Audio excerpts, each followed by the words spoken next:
opening remark. So our webinar will begin with an opening remark, followed by a 20-minute presentation on the ASEAN Transition Finance Guidance, a 15-minute panel discussion, and Q&A. For your information, this is the second edition of the webinar series dedicated to the ASEAN Transition Finance Guidance. The first one was held last year in December 7th, shortly after the ASEAN Transition Finance Guidance was published. We hope that you'll be able to take this opportunity to provide your feedback and views, as they will be highly valued in the further developing of the Transition Finance Guidance. My name is Chiva Lai. I'm from the APLMA, Asia Pacific Loan Market Association. And on behalf of our association, APLMA, ASEAN Bankers Association, Sustainable Finance Institute Asia, we thank you for joining us today. So without further ado, let us move on now to our first agenda item, the opening remarks, which will be delivered by Mr. Pak Inado. Mr. Pak Inado Jadi is the chair of the ASEAN Capital Markets Forum 2023 and the chief executive of the Capital Markets, Financial Derivatives, and Carbon Exchange Supervisor at OJK Indonesia. Mr. Pak Inado Jadi, the floor is yours. Thank you, Siva. Good afternoon, distinguished speakers and participants. It is my great pleasure to welcome you to this important webinar on Asian Transition Finance Guidance, Advancing Asian Transition. I'm truly delighted to see such a distinguished gathering speakers and participants joining us today. As we gather here, it is crucial to reflect on the significance of today's discussion. With an estimated funding requirement for Asia's energy transition up to 2050 of $29.4 trillion US, as highlighted by Indonesia during the Asia Zero Emission Community Summit in Tokyo and COP28 in Dubai in December last year, the urgency of scaling up the transition finance into the region become undeniable. As the main topic of today's discussion, the Asian Transition Finance Guidance was developed by the Asian Capital Market Forum with support from ADB and launched during the ACMF conference in October last year. It represents a significant milestone in our commitment to a low-carbon economy transition. The guidance holds immense significance in guiding financial institutions and business toward aligning their strategies with sustainable development goals.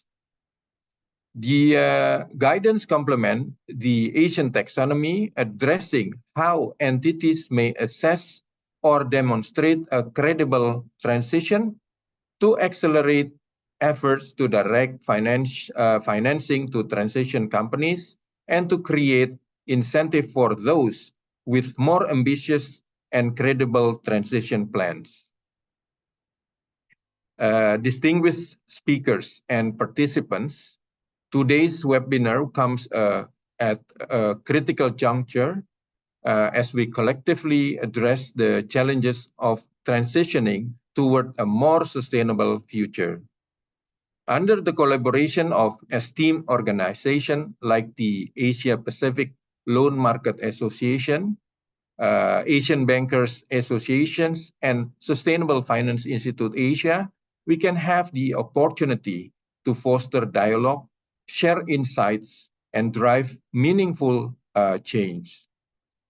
Throughout today's webinar, we will have the privilege of hearing from distinguished speakers who will share their perspectives on transition finance. Today's webinar is particularly crucial as it brings together bankers across Asia and members of the Asian Pacific Loan Market Associations.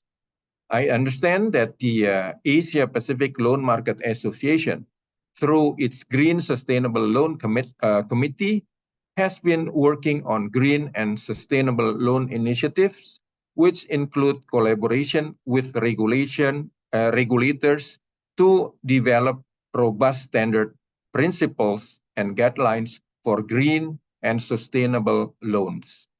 Therefore, bringing the ASEAN Transition Finance Guidance into our discussion today is strongly relevant to our efforts in advancing the ASEAN transition.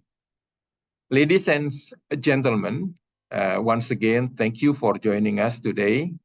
I look forward to your active participations. Let's make this webinar a fruitful and enriching experience for all of us. Thank you very much. Back to you, Shiva. Thank you. Thank you, Pak Inato. Thank you, Pak Inato, for your opening remark and welcome. It has been very helpful to know the drivers that have helped push the initiative forward. Let's move on now to the next item on our agenda. Our next speaker will be presenting a brief background on the transition initiative and an overview on the ASEAN Transition Finance Guidance, which was released by the ACMF on the 17th October 2023.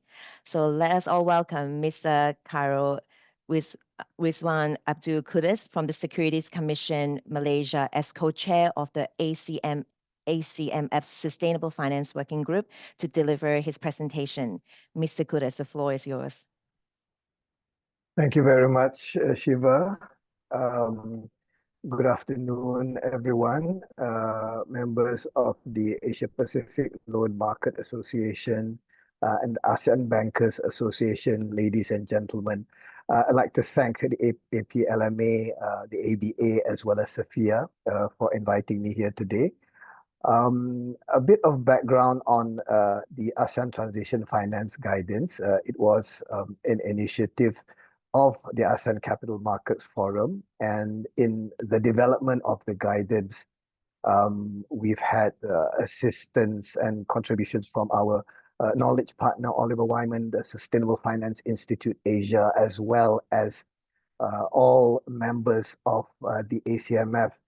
It was, I think, quite an effort, and we delivered the publication of the ATFG, if I can use the initialization, in October 2023.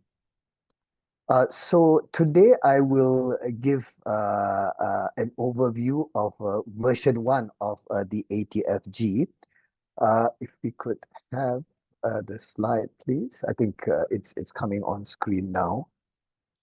So this will involve the thinking behind the development of the guidance, an overview of its features, as well as the approach of the guidance to assessing transition credibility for financing. If we could have the next slide, please. And last of all, I'll briefly cover the next step with regard to the guidance. Next slide. Firstly, a bit of background on the guidance. Next slide, please. So the ASEAN Capital Markets Forum, or ACMF, actually began its sustainable finance initiatives in 2017 with the issuance of the ASEAN Green Bond Standards. And this followed with other bond standards, namely the Social and Sustainability Bond Standards in 2018, as well as the ASEAN SLB Standards in 2022. Now, in 2020, the work streams involved in capital market development, which were the ACMF and the Working Committee on Capital Market Development, came up with roadmaps and reports for sustainable finance in the capital market.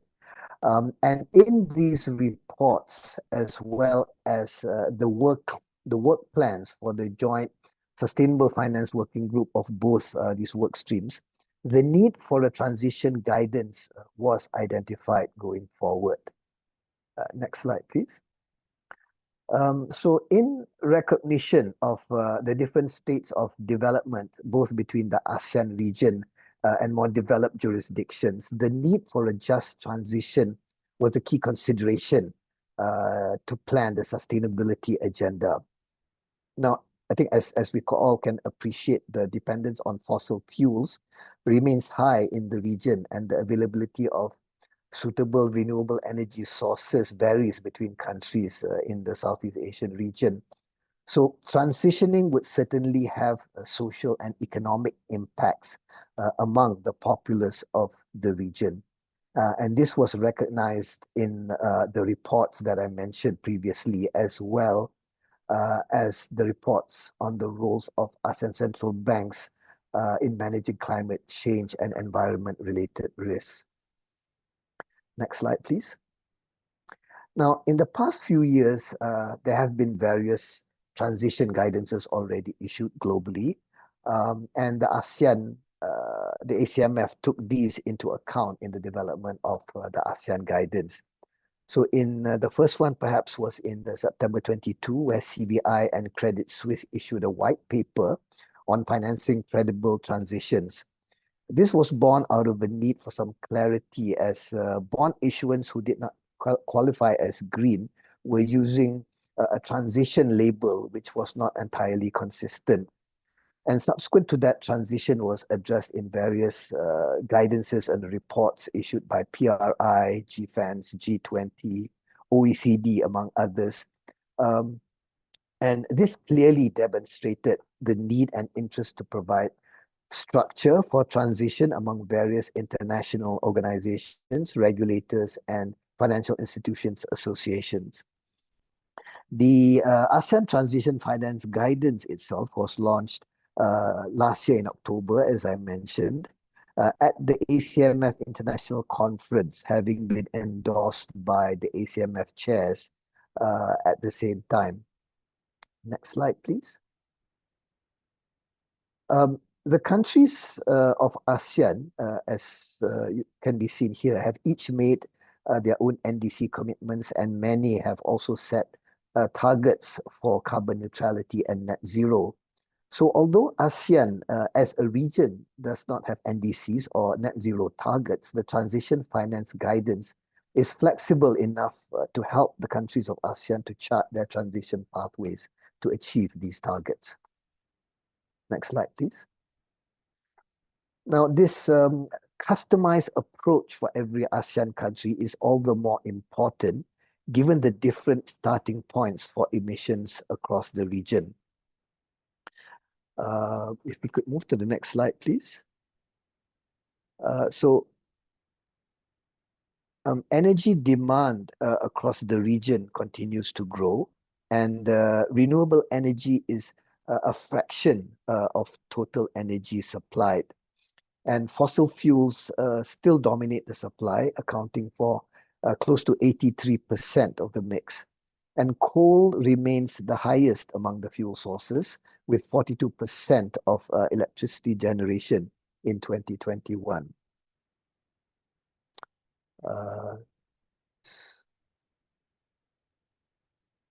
Okay, so I think there is a problem with the connection, so I'll just talk through the presentation. So in terms of well, the development of the guidance, one aspect that we carried out before publication was to seek the views of several groups of stakeholders in the region in development. And we looked at the approach and views on transition of these stakeholders. So if we could go to the next slide, please. And the first group of class of stakeholders we spoke to were investors.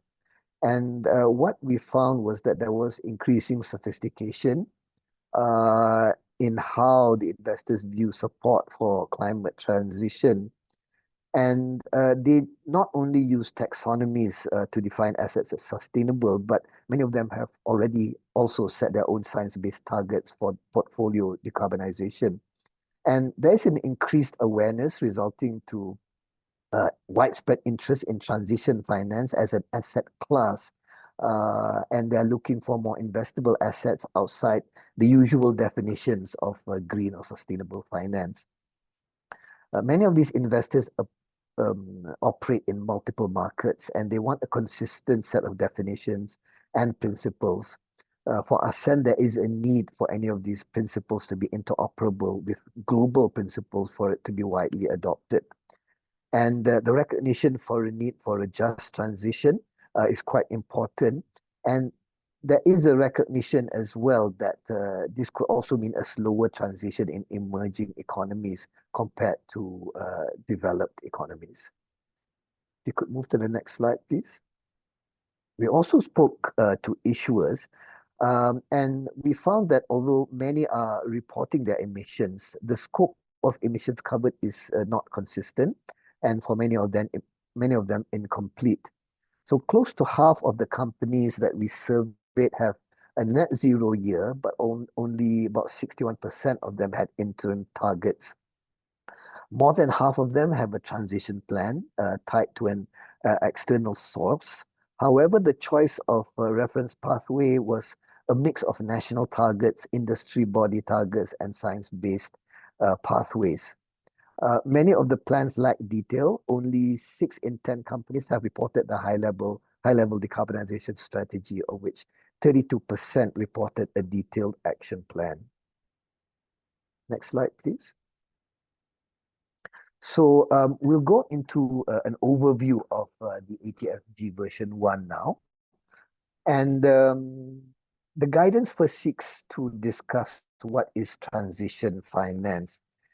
And this is defined as the investment financing, insurance, and related products and services that are necessary to support a just and orderly real economy transition to net zero.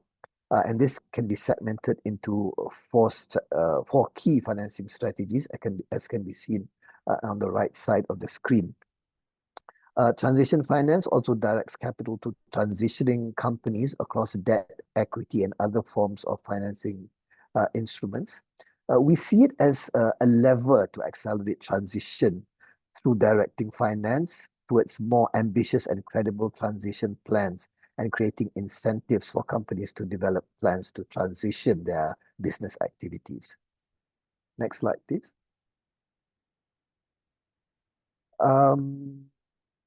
So financing green activities, we feel, still remains critical, but we should not preclude transitioning companies from accessing finance, especially from hard-to-abate sectors. So activities that require transition financing include high-emitting activities that are being phased out, intermediate technologies that reduce emissions without delivering net zero emissions, and leading low emissions technologies. Now, this is critical for ASEAN emerging markets because national regulations, ambitions, and support continue to change. Our countries also depend on support from multilateral agencies to drive change. Next slide, please. So in this regard, the transition guidance is intended to define principles by which one can assess a company's transition credibility at an entity level, as well as the basis for financing, to identify and provide guidance on how to make use of relevant climate-oriented resources to facilitate transition planning and disclosure. And through the use of the guidance, we hope FIs can accelerate efforts to direct finance to transitioning companies, and so that these companies themselves are encouraged to create more ambitious and credible transition plans. So the guide can be used as a basis for issuing transition labeled financing instruments, providing finance that supports transition and building fundamental climate change capabilities. Next slide, please. How the guidance does this is by meeting investor demands while reflecting transition pace of real economy companies in the region, based on international transition finance guidelines to ensure interoperability, being attainable to ASEAN issuers, addressing how entities may assess or demonstrate a credible transition in ASEAN, and providing a means for a wide range of investors to support the range of transitioning issuers. A key objective in developing the guidance is to define principles that recognize that different parts of the world will transition at different times and at a different pace. Next slide, please. So now we shall move on to how the guidance assesses transition credibility. And the ATFG helps to assess a company's transition credibility at an entity level for financing. The overarching characteristics of the guidance are that it is voluntary in nature, it's interoperable with other guidances that I mentioned in an earlier slide, and they are practical and flexible, especially in view of different levels of development among ASEAN member states. Now, in assessing a credible transition, the main elements here are that the entity must firstly demonstrate climate ambition and also robustness in its ability to deliver on that ambition. Now, next slide, please. We'll discuss the first element now, which is climate ambition. And if you can go on to the next slide. So firstly, the company must demonstrate that, they must determine their baseline or the starting point. In other words, where the company currently is. So in this regard, the company must evaluate all environmentally material aspects of its business. So usually greenhouse gas emissions are a key metric here to determine environmental materiality. And in this regard, emissions of scope 1, 2, and 3 should be taken into account. In addition to that, the entity also needs to disclose the impact of any carbon offsets separate from their baseline emissions.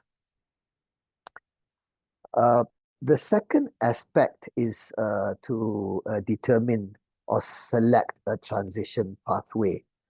So I think we may be still stuck on a previous slide, but I'll continue. So when it comes to the transition pathway, there's no one correct pathway for any entity. So the company must prove its decarbonization pathway is credible.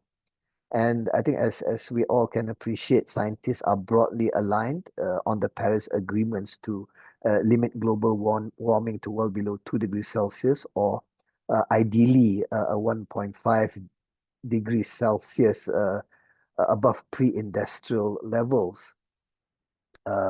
Next slide, please.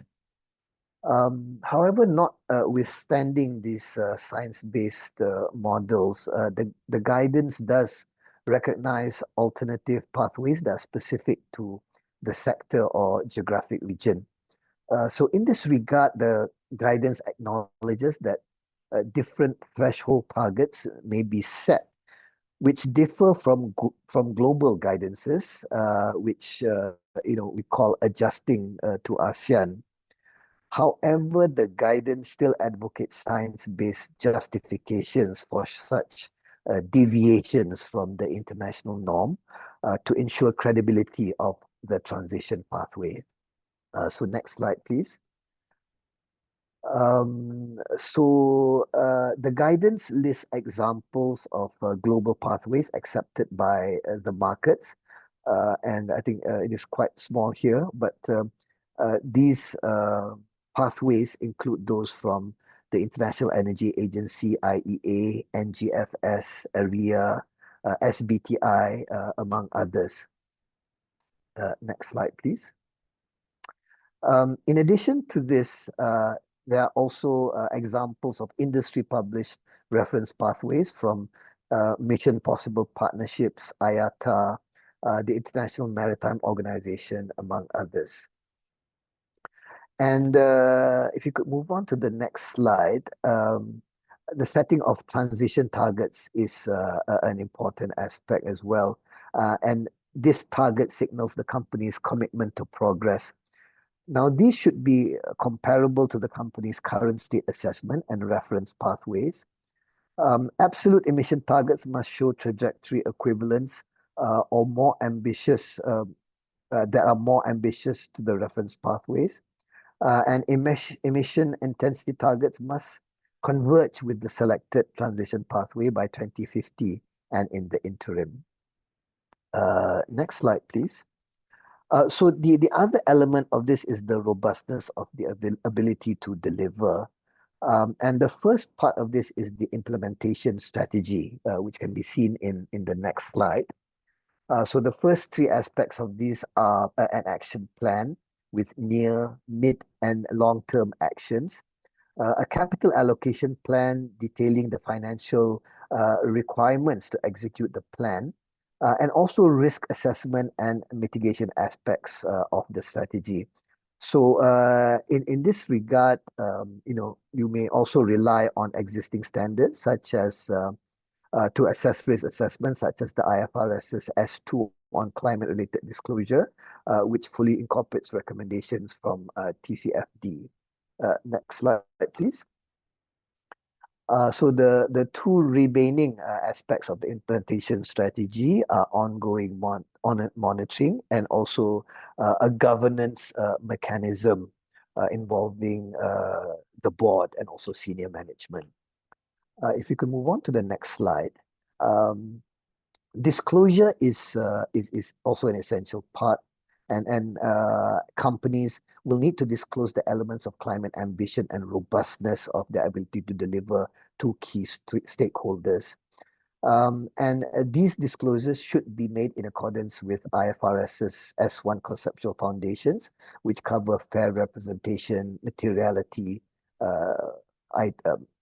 information on the reporting entity, as well as connected information. Next slide, please. So I think that the fear of greenwashing is always there, and obtaining independent verification could also be beneficial. So the scope of this verification should include the upfront assessment, annual assessment, and also ad hoc assessment. And if you could go to the next slide, please. Just transition, I think, as I mentioned earlier, is also very pertinent, and companies are also encouraged to incorporate just transition into their transition strategies where possible. Next slide, please. So I'm very mindful of time, so I think perhaps we could close on, I think, perhaps the most important part of the guidance. The three tiers, I think, that are quite unique to the guidance, and I think this was made with recognition that transition plans are a work in progress for many corporates, especially in ASEAN. So the guidance proposes three tiers to reflect how approaches may differ for transitioning entities. So the most ambitious is aligning with a 1.5 degree target. And the next is a well below 2 degree Celsius target, which is more reflective of regional climate ambitions.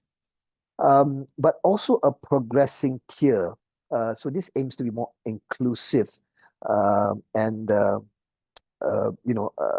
recognizes companies that meet most but not all of the criteria for transition credibility, but may require financing for transitioning activities. So if we can go to the next slide,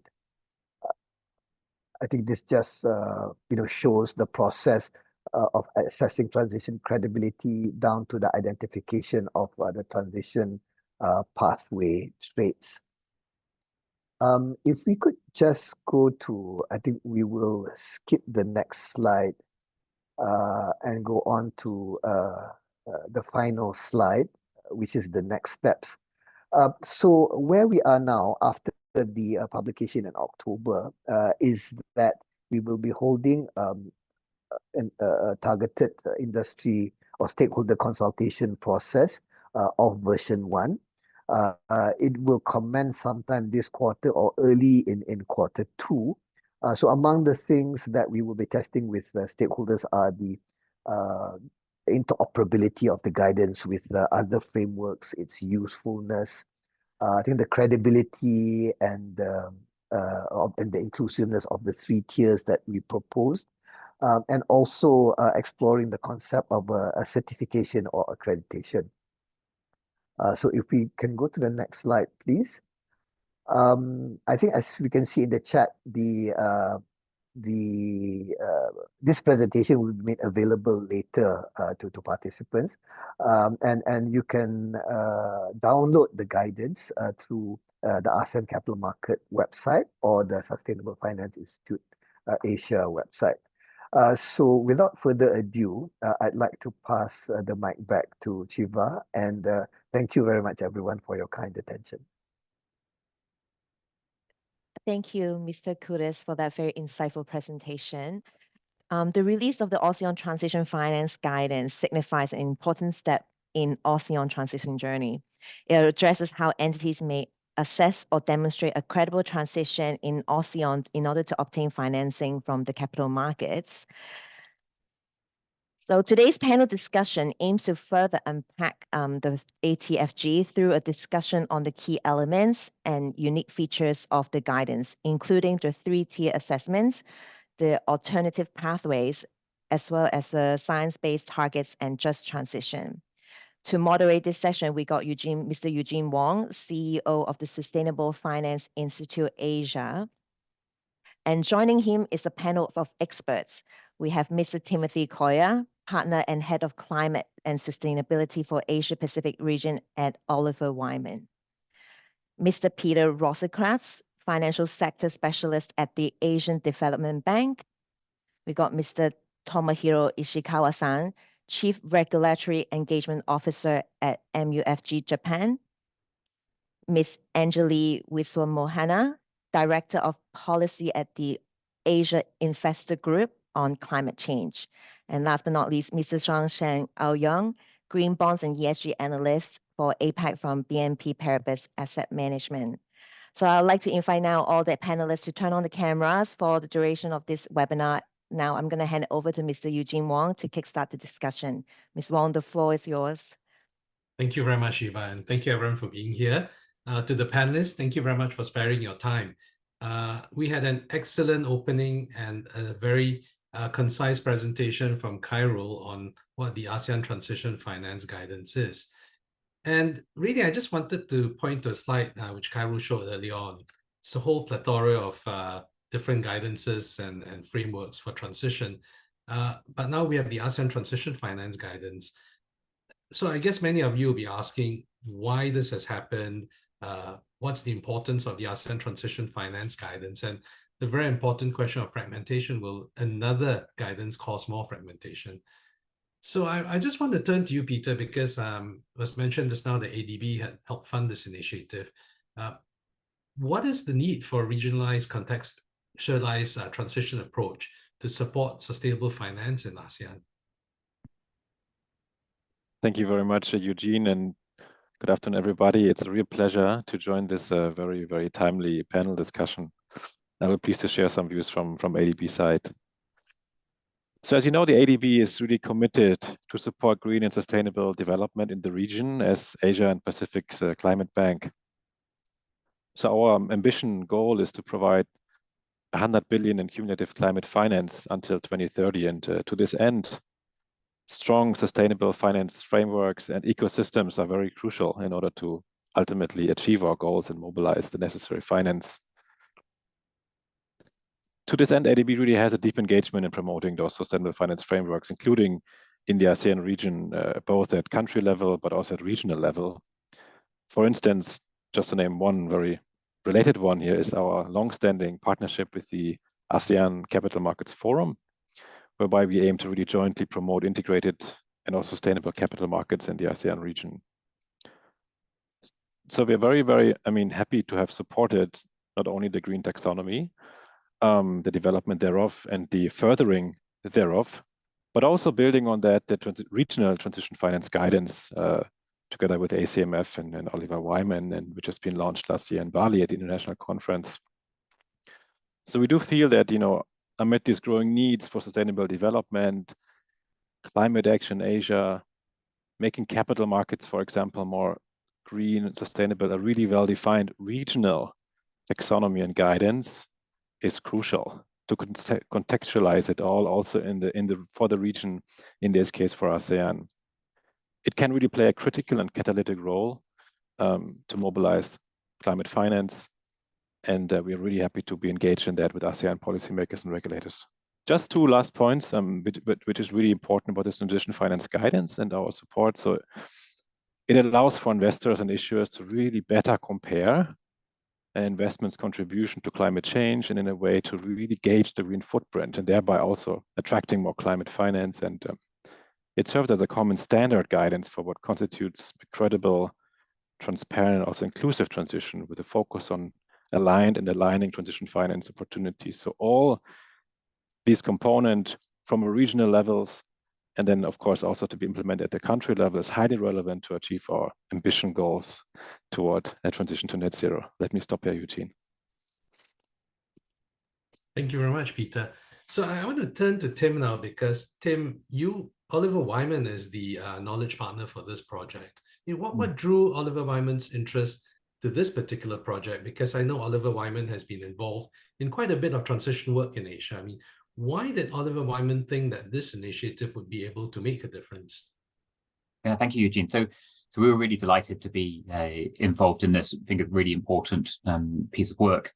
I guess when we first started discussing this just over a year ago, we at that point had spent several years working with financial institutions on their own net zero strategies. So what kind of commitments could they sign up to, and what were they going to have to do, and what did they need to believe in order to make those be realistic and achievable? And what we had found through that was a couple of things that I think are quite crucial to this piece of work and why we thought this was so important. So the first one was, there was really no way that a financial institution can achieve its net zero goals unless the companies that it is already financing are transitioning themselves. So it is not going to be enough to take away clients that are very high emitting to be adding really green companies to the portfolio. We also need the bulk of the existing industrial companies to be making that transition. And we found consistently that a lot of companies are doing that, but they don't necessarily qualify at a corporate level as fitting into any of the sustainable finance taxonomies, but that what they were doing was really, really crucial to achieving net zero. So we thought that was really important, and that as a result, there was a gap in the existing standards to account for the financing of those companies. The second thing that we found was really important is that the further you move away from a global portfolio, the more difficult it became to apply existing global standards and to existing global science. So we spend a lot of time talking to market participants about how we could get to regional standards, how we could use regional cuts of scientific pathways as the right guidance here. And we thought it was really important for ASEAN, if this is going to be inclusive and cover the whole of the region, that recognition of regional specifics was incorporated all the way through the standards. So, thanks, Tim. That's really interesting. And what I'm hearing really is that we are trying to sort of get a whole of the economy approach for the transition pathway. And I suppose that the ATFG is really meant to support the market, the wider market in this sense. So I'd like to ask Tomo, Sheng, and Anjali, how from a market's perspective you see the ATFG being able to provide the much needed support for this transition journey. Why is a specific guidance for ASEAN welcome from your perspective? Perhaps, Tomo, given that you come from a banking background, we can start from you first. Sure, Eugene. Thank you very much. And so if I may step back a little bit, when we joined Net Zero Banking Alliance as a bank, and I sit on the steering group of Net Zero Banking Alliance 3 years ago, it was all about green finance or sustainable finance. Everyone was talking about green finance. And just like Tim said, I guess the overwhelming, scenario or the strategy of banks net zero was to finance green activities and basically exit from the brown sectors. And at least we, as an institution, we thought that's not the strategy that will work in Japan, but also in Asia. Why? Because we have existing exposure. And as Tim said, you can't just exit, for example, exposure from energy or electricity. That's so fundamental to the proper functioning of the industry or economy. So how can you exit and pretend that somebody else will support their transition and just financing green? That's not going to deliver just transition. I'm sure we'll come back to that point later. So what we did, or what I did, was to propose this Net Zero Banking Alliance Transition Finance Guideline, which appreciate the ATFG referencing. So the idea there was to mainstream transition financing. And what do I mean by transition financing? It's more about financing high-emitting sectors to support their transition. Now you hear often from Mark Carney and GFAN's colleagues, the money needs to flow where emissions are. That's exactly what I tried to say in the guideline that we published 2 years ago.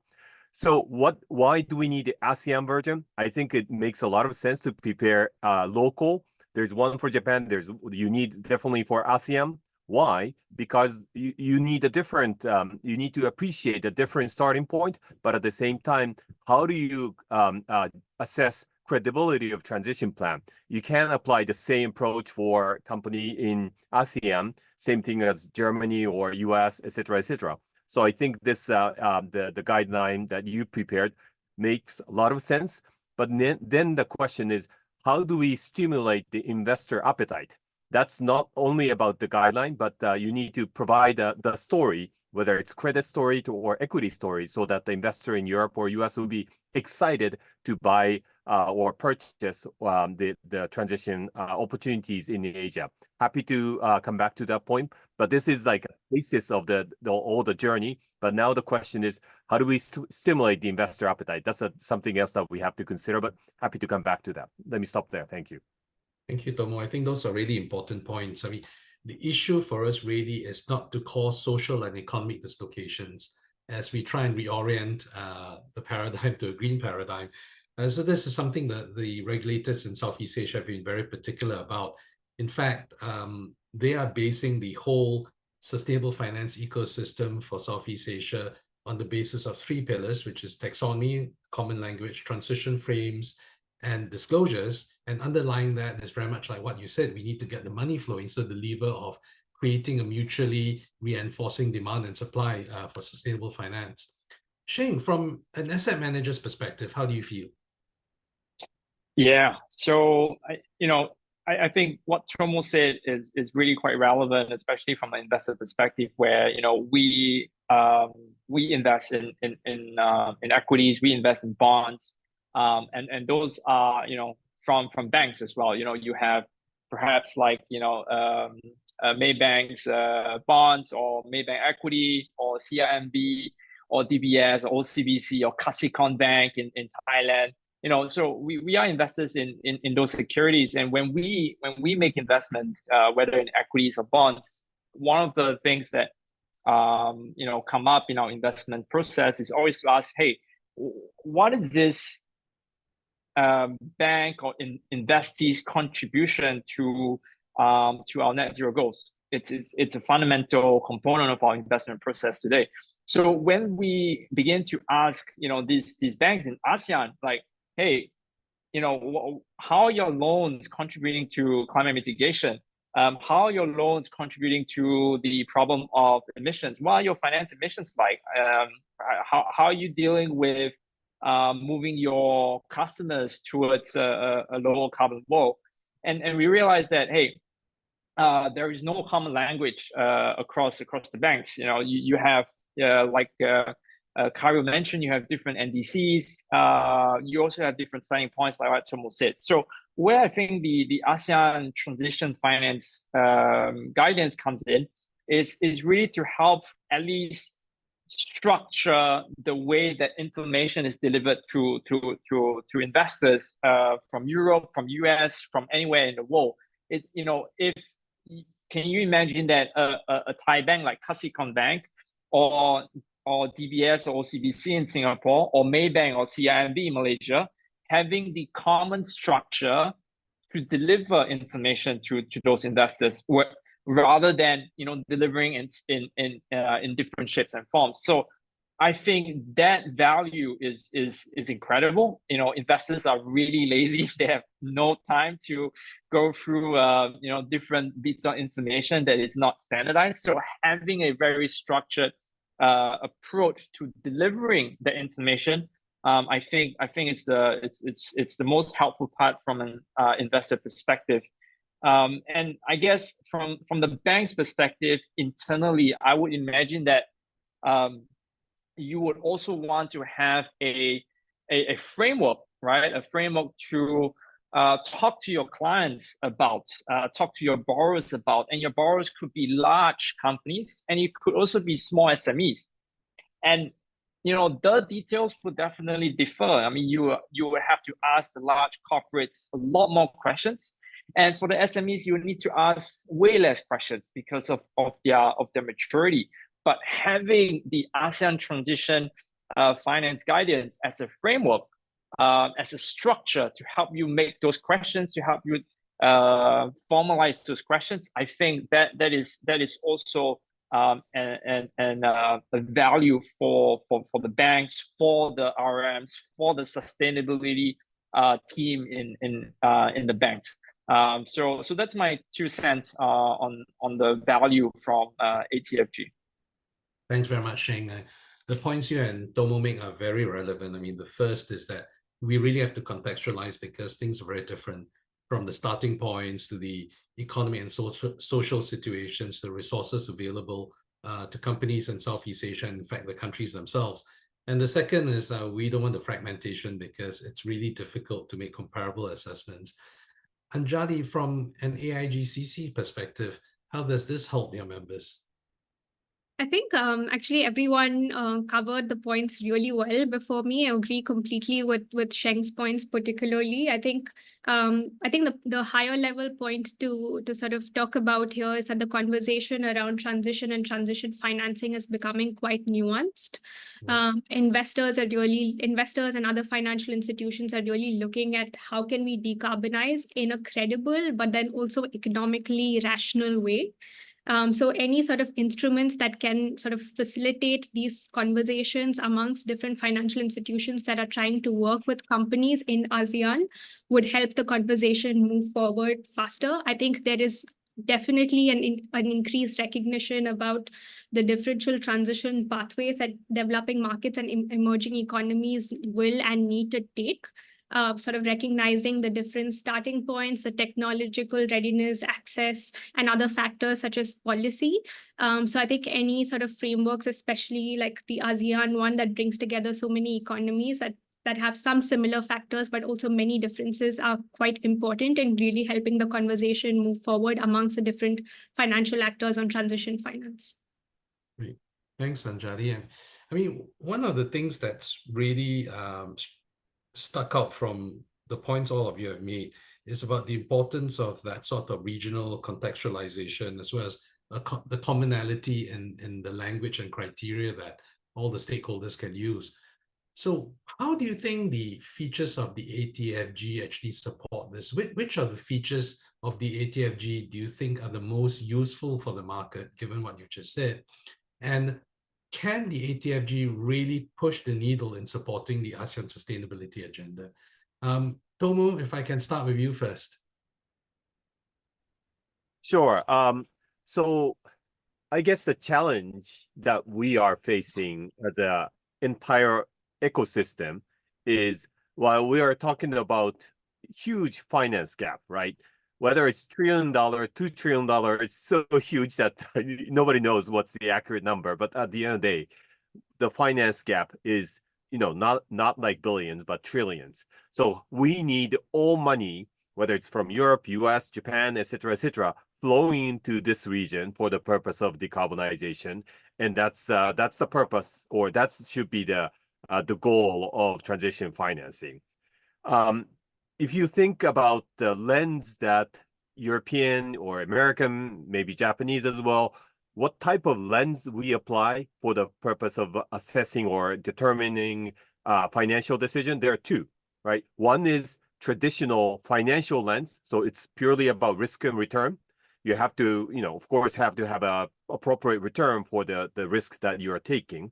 But that's not something new. That's something that we've been doing for the past 100 years. The other lens is the new one, which is net zero alignment. Many of us, including MUFG, we committed to net zero. By 2050, we also have 2030 interim target. So you need to know that financing decision you're making today, is that aligned with your interim target or 2050 target or not? So that's the second lens that we have to apply. So all of us who committed to net zero will have to apply those two lenses and look at the financing opportunity in ASEAN using those two lenses. So what does that mean? The first one is easy because it's all about risk and return. But the second bit is where you need to have a proper the assessment tool for the purpose of assessing whether the financing opportunity is aligning or aligned with your objective. And this is where we have to discuss the starting point. Having said this, how investors and banks will assess transition plan credibility, I think it's pretty much the same. You look at the ambition, and you also have to look at how the ability to deliver the result, as this guideline discussed. However, the difference between institutional investors like equity, as we heard a few minutes ago, versus banks, we finance project. So we're not just looking at the group or entity level, but we need to look at the more granular level project, for example, or the factory in, for example, Malaysia or Singapore. Those project level data needs to be available for us to make an investment decision or financing decision. And that's exactly why actually a few months ago, Tim and us from Net Zero Banking Alliance, we published another report trying to come up with a additional KPI for the financing decision, but that's more for banks. For institutional investors, I think a credibility assessment of transition plan should be sufficient for you to make a judgment. As I said earlier, the two lenses, one is risk return, and the second is more about the net zero alignment. So this the guideline, I think, is clearly gives a framework to make that assessment. Thank you very much, Tomo. I think that's a really important point that you've made. Although the ASEAN Transition Finance Guidance was issued by the capital market regulators, it's actually really, really useful and applicable to banks as well. So I just want to follow on from some of the things you said. Anjali, we can contextualize regionally as much as we want to, but there's always a concern that FIs will only follow the gold label. This means that there is a possibility that FIs may be a bit more concerned about the well below 2 degree and progressing tiers that Khairul showed just now, if their own ambition is 1.5 degrees. So in that respect, does it really help to have the additional tiers being presented to the market? Thanks, Eugene. I think the important thing to sort of understand here, especially from an AIGCC perspective, because AIGCC is an institution that works with over 70 institutional investors. And so each of these investors have different approaches in sort of thinking about climate and integrating it into the way that they operate. So it's not that all of the investors that we work with have set net zero targets as yet. We're sort of working with these investors on really understanding climate-related risks and opportunities and developing a response to it. So I would say that, investors adopt different approaches in responding to climate-related risks and opportunities. While some of them have set net zero targets, and they might sort of respond to those targets by wanting to sort of put in more investments in 1.5 aligned pathways, there are several other investors that are looking at different pathways, even the ones that are not net zero aligned. I think the point that Tomo really made about looking at risks and returns and looking at climate as a risk for a lot of these investors is really important in the way that they shape their strategy in responding to climate-related risks. So while there will be sort of a significant pool of money to support the 1.5 aligned pathways, what we're also seeing from a lot of discussions between investors and investor-led engagements with companies is that there is also capital that can sort of continue supporting the existing portfolio of companies that investors have already invested in and helping them transition faster. And a lot of that might not be 1.5 aligned, but maybe with more capital directed towards it, it can sort of get there over a period of time. And there's a lot of concerted effort to try and do that. And there's also sort of increased recognition that finance can really help move trajectories faster. So really being able to compare company level transition plans is quite important to help the direction of capital to help in faster transition as well. So I think there are multiple ways to really look at it. It really depends on how investors are approaching sort of, climate related risks and opportunities. But I mean, I think the larger point is that the approaches are quite different, and there are different audiences that could sort of really provide capital to different buckets of transition plans as well. Thank you very much. So that leads us to the other point about approaches, and it's always been very difficult to decide on which are the best pathways or which should be the acceptable pathways to use in looking at a transition commitment. And I know that it's really tough when you try and negotiate a regional pathway for a regional effort, because this means that countries have to agree. So in the case of the ASEAN Transition Finance Guidance, as we heard Khairul mention just now, it is more open. It provides more alternative pathways.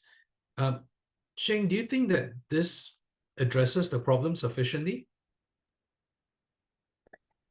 Well, this one is tough, Eugene. No, we saved the tough ones for you. Thank you very much. I appreciate your the question to me, the hard ones. So does it address the problem? I think the question is the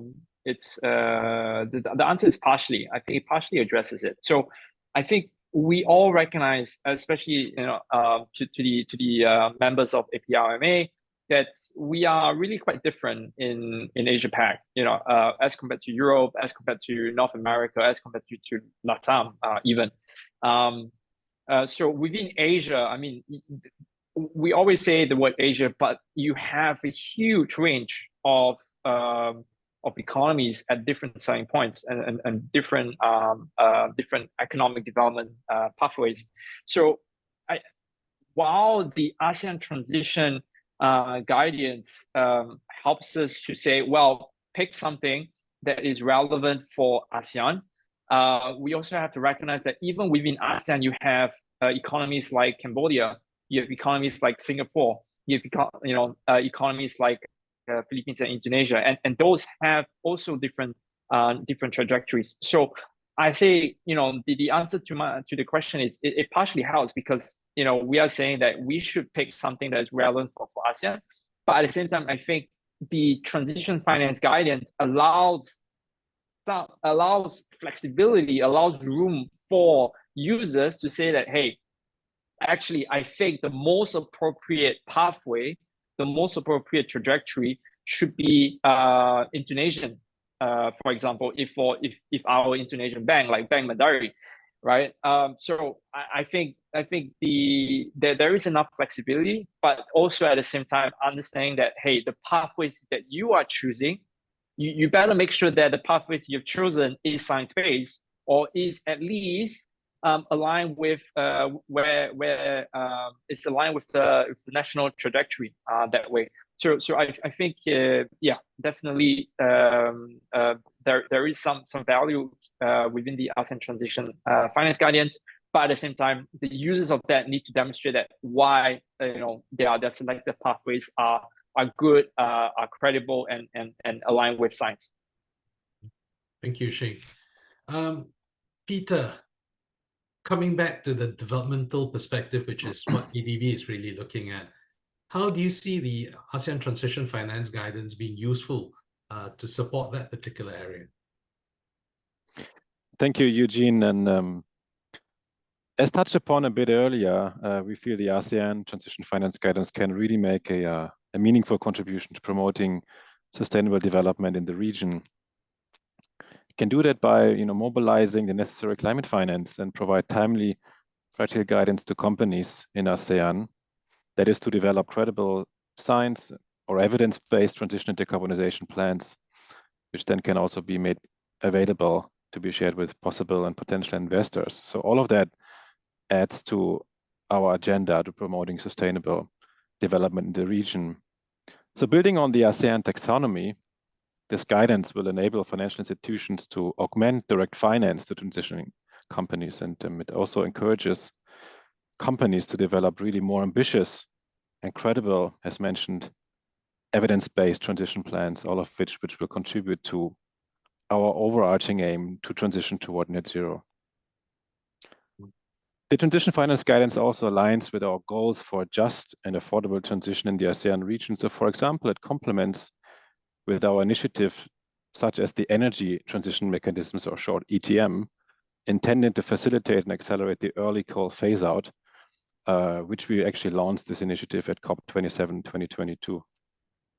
In this context, I'd also like to mention that ADB established and launched a Just Transition Support Platform, also at COP27 2022. Again, all are very much aligned with our role and ambition as climate bank in the Asia and the Pacific region. This platform, Just Transition Platform, aims to promote knowledge, policy dialogue, and enhancement, but also operational support in that area. And it is supported by ADB technical assistance. Allow me to stop here on that, Eugene. Thank you very much, Peter. So I just want to come back to this point about just transitions. And you mentioned it right at the start, Peter. So I note that the ASEAN Transition Finance Guidance tries to ensure that any of its forward-looking strategies sufficiently accounts for the potential adverse environmental impacts and also social considerations. So it is quite an embedded element of the ASEAN Transition Finance Guidance. Coming back to what you said earlier on, why do you think this element is so critical? Thanks, Eugene. So let me be a bit more specific on our Just Transition Platform, which comprises 4 components. So first, we aim to, through that platform, develop institutional and policy frameworks for the implementation of just transition in Asia and the Pacific, including ASEAN. And second, mainstream just transition ADB operations. So that could be, for example, also an ETM transaction, so the early retirement of a coal-fired power plant. Explore, identify, and promote just transition financing approaches, but also, equally important, develop knowledge, capacity, innovation, and awareness on just transition.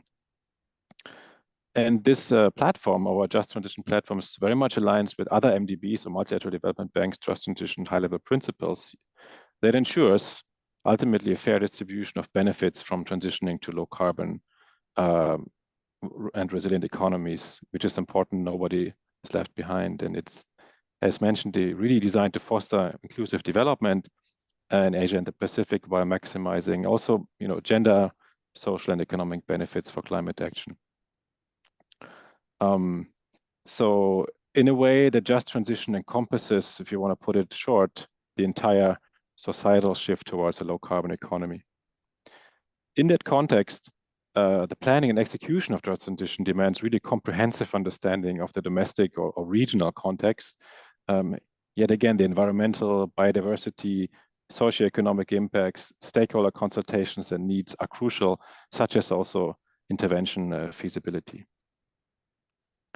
Perhaps the last point on the energy, focus on the just energy transition, it is really also important that all stakeholders need to really work together here to achieve a conducive environment for climate change-related technologies, as well as investments. And private sector needs to deliver necessary innovative technical and commercial solutions are really critical here, whereby multilateral and commercial financial institutions, such as ADB and others, can provide really both the necessary financing, but also the required technical assistance and capacity to eventually accelerate energy transition and efficiency.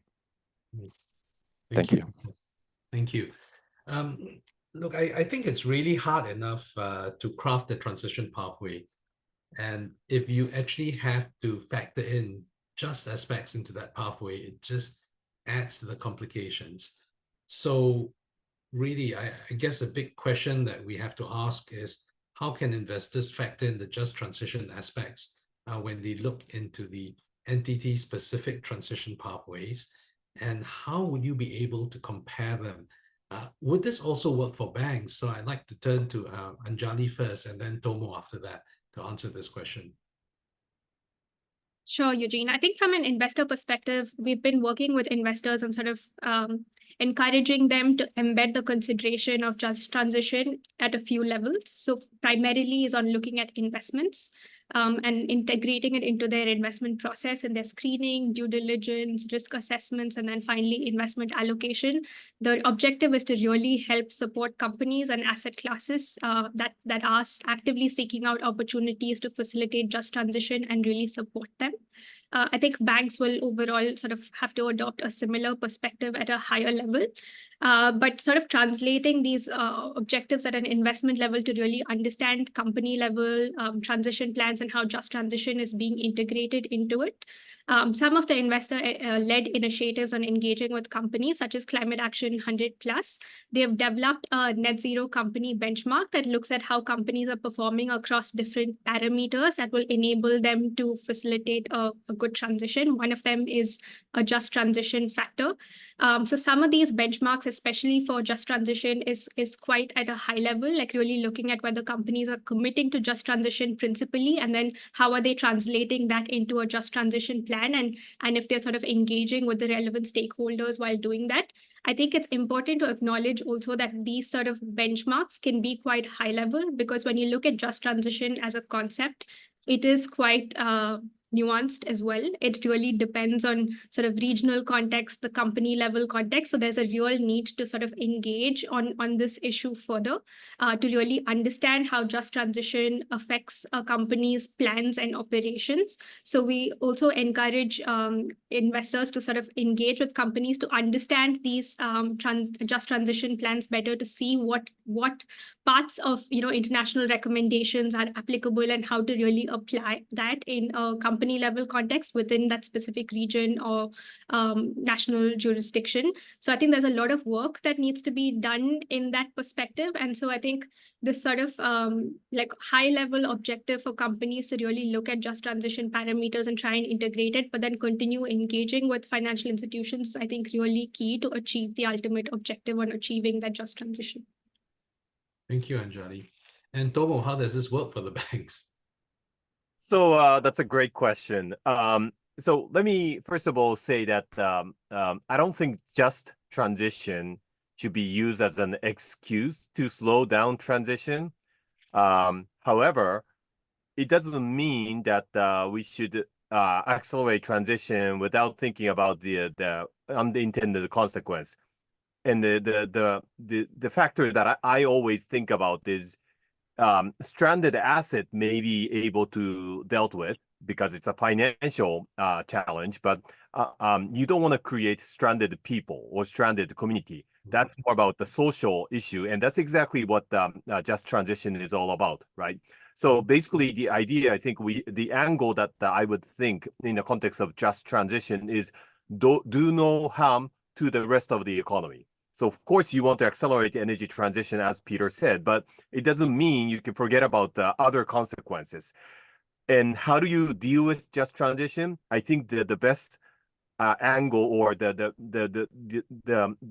approach that we should all take is, how can we deliver just an orderly transition? So it has to be orderly. What does that mean? It's not too slow, but not too fast. So somewhere between is exactly what we need to do. And we, as a bank, we not only structure the deal, but basically we provide solution to our clients. We finance new money to our clients. And in that context, we talk to our clients about this just and orderly transition aspects. How do you deal with all the community or potential stranded people, stranded community, et cetera, but at the same time, you have to understand, or you have to also take into consideration, for example, government energy strategy or industrial strategy. All that has to be part of the consideration, as opposed to just looking at the transition plan of the particular client and say, okay, do we finance or not? It has to be part of the larger, I guess, jigsaw that we're looking at. Because at the end of the day, if the company try to deliver the transition plan, but without thinking about the government level energy strategy, that's not going to happen anyways, right? So how do you think about all these different pieces of the puzzle?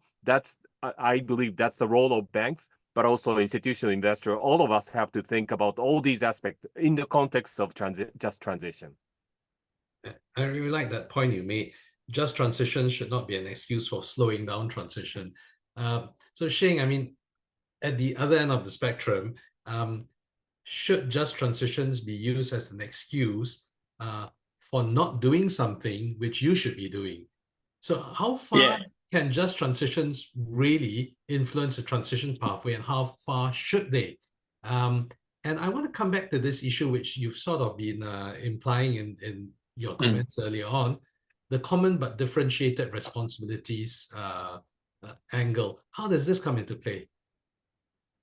Yeah, Eugene, like previous questions, again, super difficult to answer. but no, I think these are really complex questions, and definitely you will not have like a direct answer to that. And so for the audience on the call, if you're looking for the right answer for one simple, unfortunately, I think you will definitely be disappointed. But let's talk about the first part, which is to what extent can a just transition be used as an excuse to maybe do things slower than what you should have done? I think what Tomo said is quite pertinent here. That is, and also, Eugene, you've mentioned this before, where you describe the term transition as a unhappy marriage between your Paris Agreement goals and the reality on the ground. Right, and hopefully, they remain married, but just being temporarily unhappy.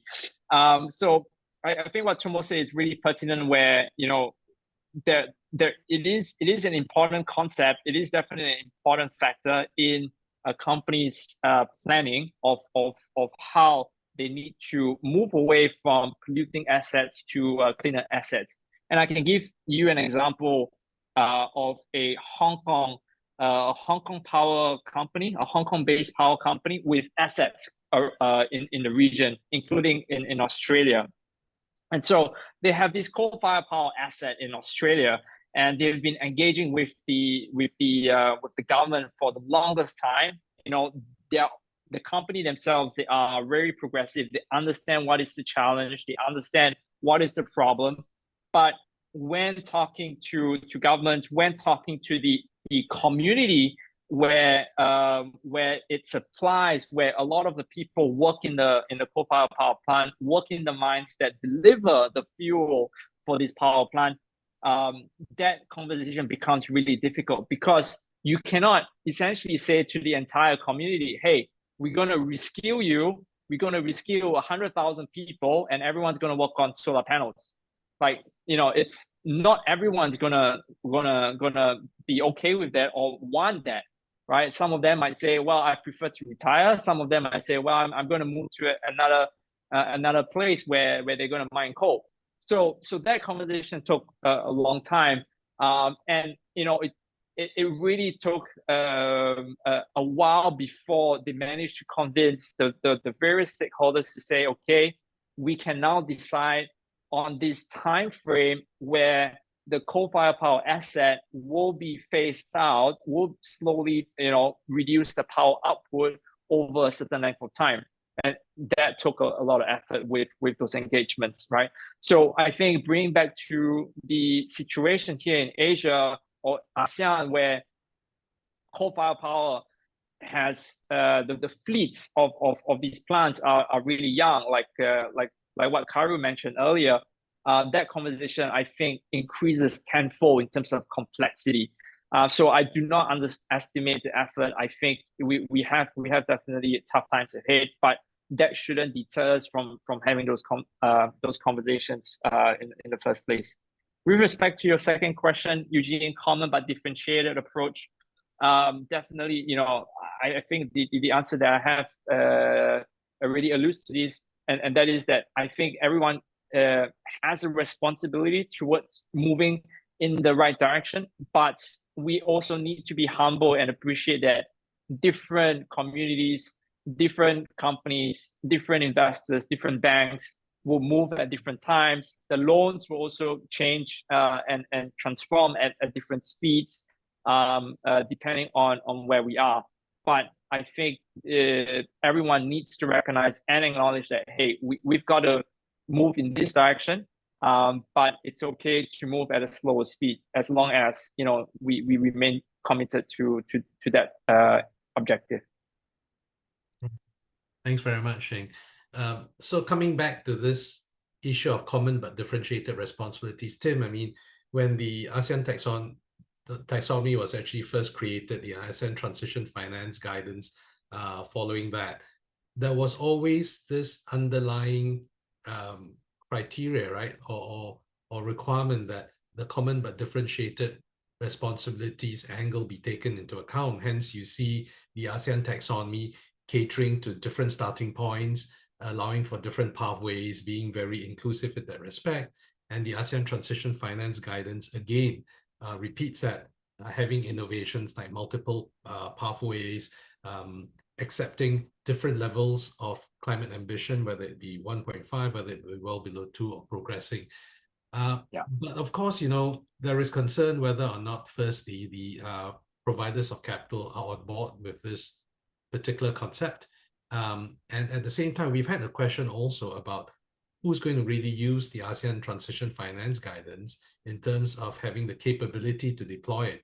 Because the comment in the question box was perhaps it's only the top 10% or 1% who can use it. So I wanted to ask you, based on the market interactions that you had when developing the guidance, how do you think the market would use the ASEAN Transition Finance Guidance, and will they use it?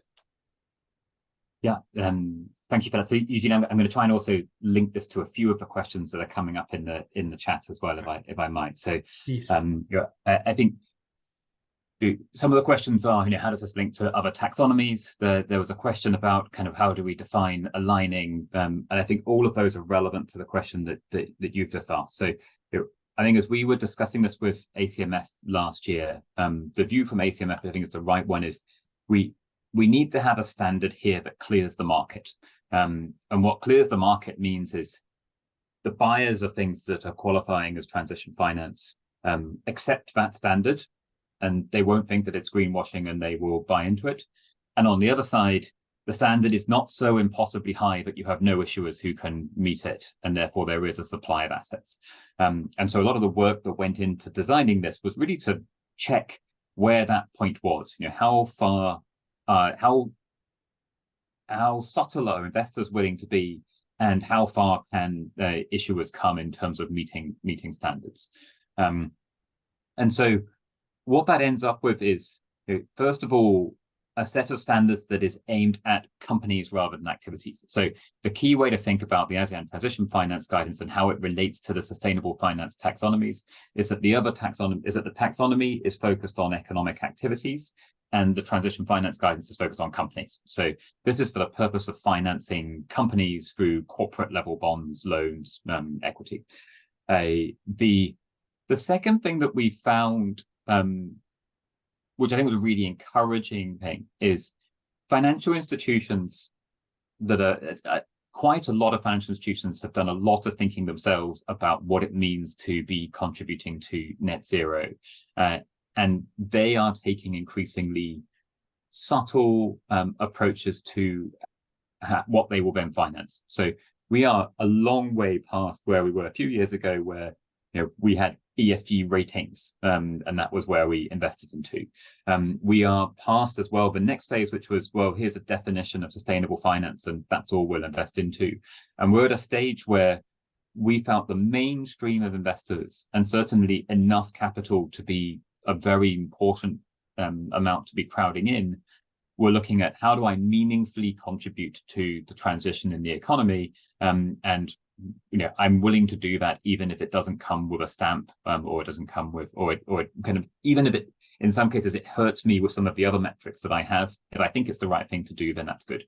And so what that means is, so on the other side, when we talk to issuers, we find, I think it's right, about 10% of companies have got any kind of transition plan at the moment at all. And of those, an even smaller number really would meet all the standards of what is defined as being a credible transition plan. So, but that number is going up every year, and the quality of those plans is going up every year as well. And so what the standard here is designed to do is find somewhere in the middle which will clear the market now. And that means we need 3 different standards. So we need the idea of aligned and aligning.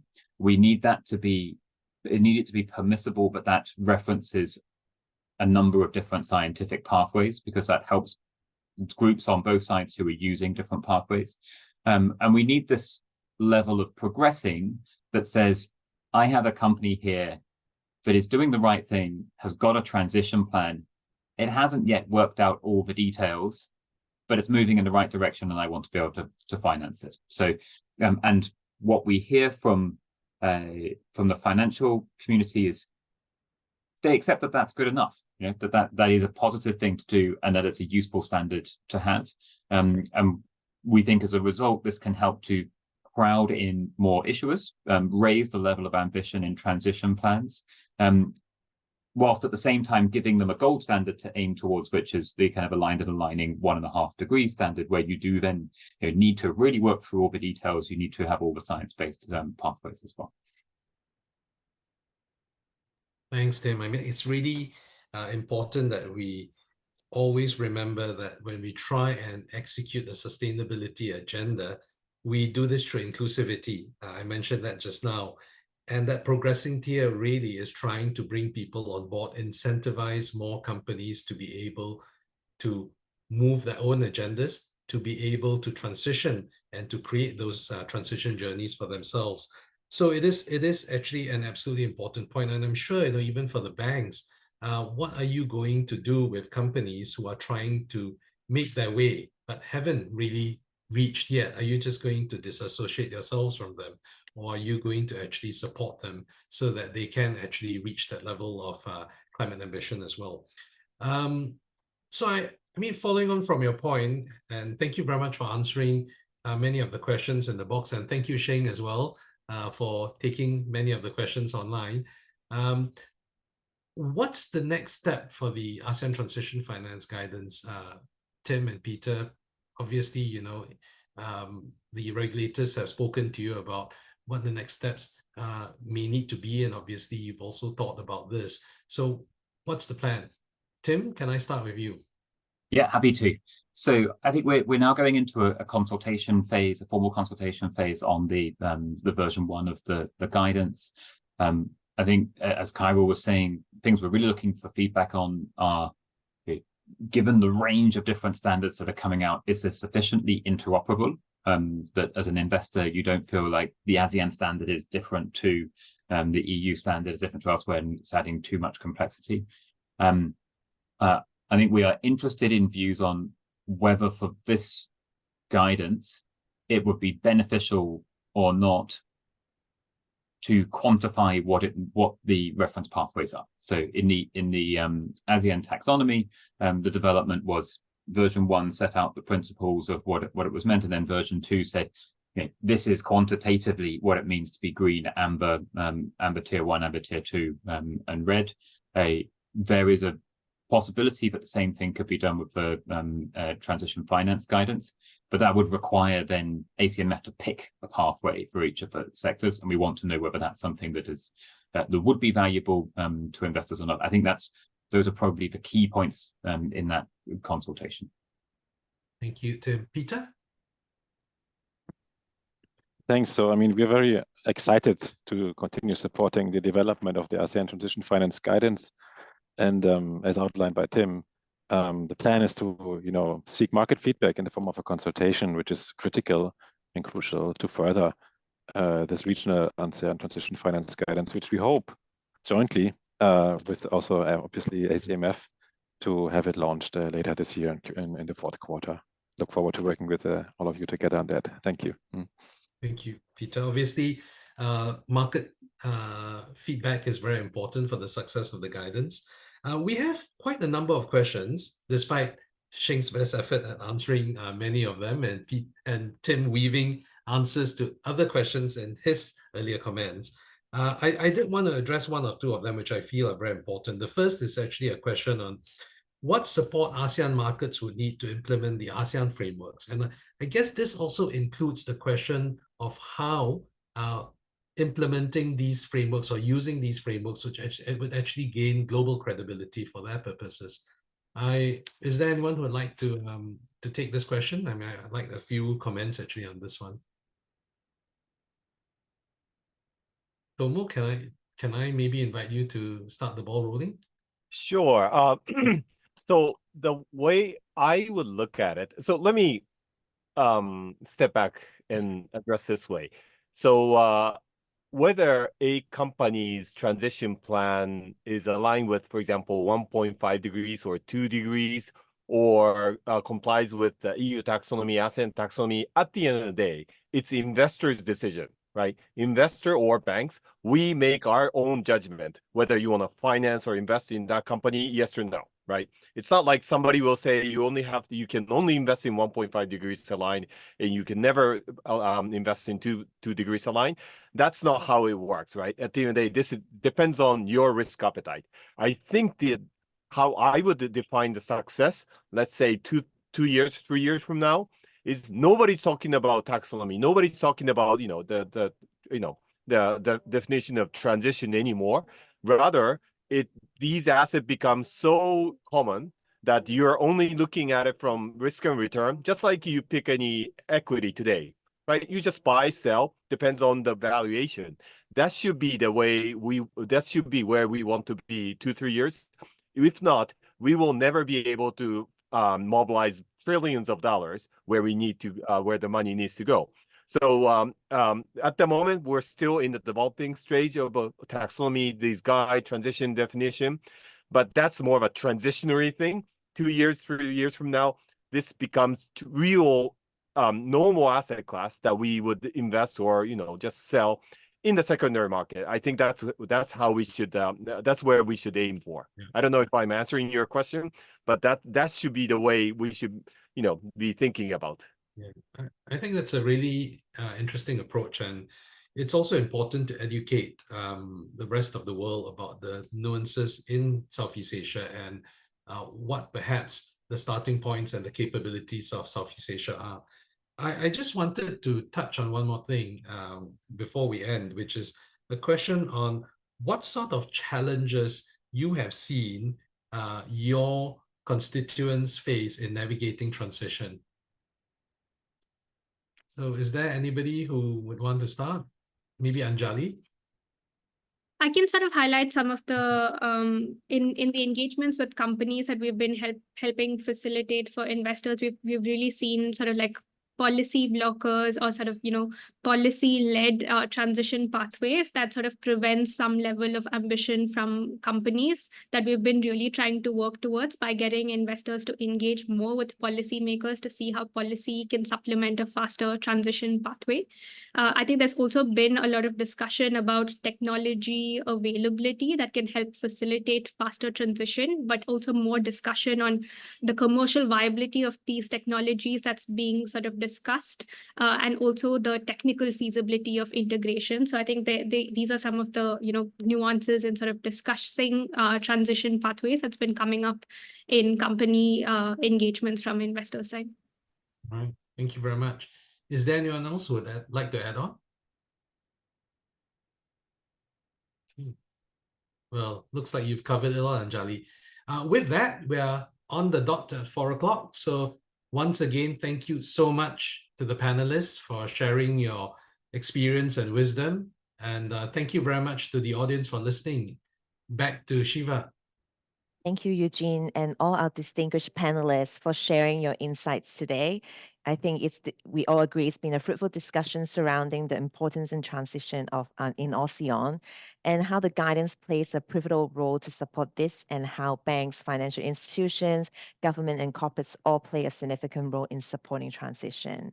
So could I please invite all the previous speakers to turn on their cameras and our panelists and moderator to remain on camera for just a quick group picture. So with that, I'll hand it back to the webinar secretariat to take a few screenshots.